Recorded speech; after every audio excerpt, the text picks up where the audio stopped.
இன்றைக்கி என் ஃபேஸை பார்த்தா அவங்க எல்லாருக்குமே தெரியும், ரொம்ப டல்லாக இருக்கும், ரொம்ப கருப்பாகவும் இருக்கும். ஸோ ஏன்னா தானே கேட்குறீங்க.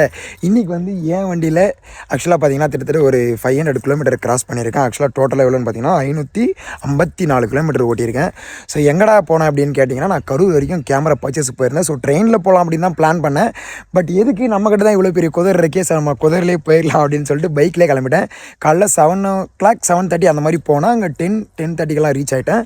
ஸோ ஆக்சுவலாக வந்து இந்த வண்டியில் இன்றைக்கி 500 கிலோமீட்டர் ஓட்டியிருக்கேன் சோலோவாக.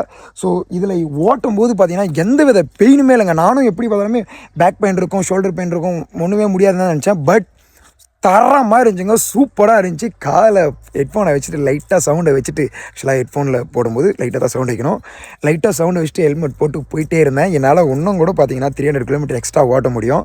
பட் அவ்வளோதான், நம்ம வந்துட்டோம்ல ரிட்டன். ஆக்சுவலாக பார்த்தீங்கன்னா நான் வீட்டுக்கிட்டே வந்தாச்சு. ஸோ இந்த பைக்கில் ஓட்டுறது எப்படி இருந்துச்சு அப்படின்னு ஷார்ட்டாக எக்ஸ்பீரியன்ஸ் பண்ணிடுறேன். ஸோ சூப்பராக இருந்துச்சுங்க. எனக்கு எந்த விதமான பெயினுமே கிடையாது, பைக்கும் எந்த விதமான தொல்லையும் கொடுக்கல, அழகாக போயிட்டு வந்துருச்சு. ஸோ பெட்ரோல் எவ்வளோக்கு போட்டோம் அப்படின்னு பார்த்தீங்கன்னா 1500 போட்டோங்க, போயிட்டு வந்துருச்சு. இன்னும் ஒரு 350 பெட்ரோல் அதிலே இருக்குது, 350 rupees பெட்ரோல் அதிலே இருக்குது. ஸோ எனக்கு பெயினாக இருந்தது என்ன அப்படின்னு பார்த்தீங்கன்னா, சீட்டு மட்டும்தாங்க தாங்க முடியல, சரியான வெயில். அதுவும் இல்லாமல் இன்றைக்கின்னு பார்த்து நான் பேக்கி பேண்ட்டு போட்டு போயிட்டேன், சொல்லவா வேணும், ஒன்றுமே முடியல. ஸோ ஆக்சுவலாக பார்த்தீங்கன்னா கூடிய சீக்கிரம் நான் ஜெல் சீட் கவர் பண்ண போகிறேன். ஸோ அதுக்கு முன்னாடி நம்ம ஐடியா ஃபாலோ பண்ணிக்கோங்க. ஸோ ஜெல் சீட் போட்டதுக்கப்புறம் எப்படி இருக்குன்னு சொல்லிட்டு அதையும் ஒரு எக்ஸ்பீரியன்ஸாக சொல்லிடுறேன்.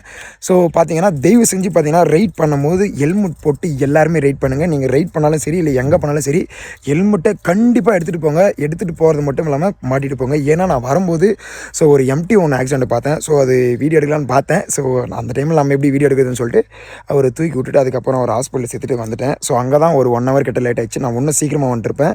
ஸோ என்ன ஆச்சுன்னு தெரியல. ஆக்சுவலாக பேரிகேட் எதுன்னு போய் விட்டுருக்காரு. கையில் காலில் பயங்கரமாக அடி, தலையில் எந்த விதமான அடியும் இல்லை. தலையில் மட்டும் ஹெல்மெட் அவர் போடல அப்படின்னா கண்டிப்பாக ஆள் என்ன இருப்பாருன்னு என்னால் நினச்சி கூட பார்க்க முடியல.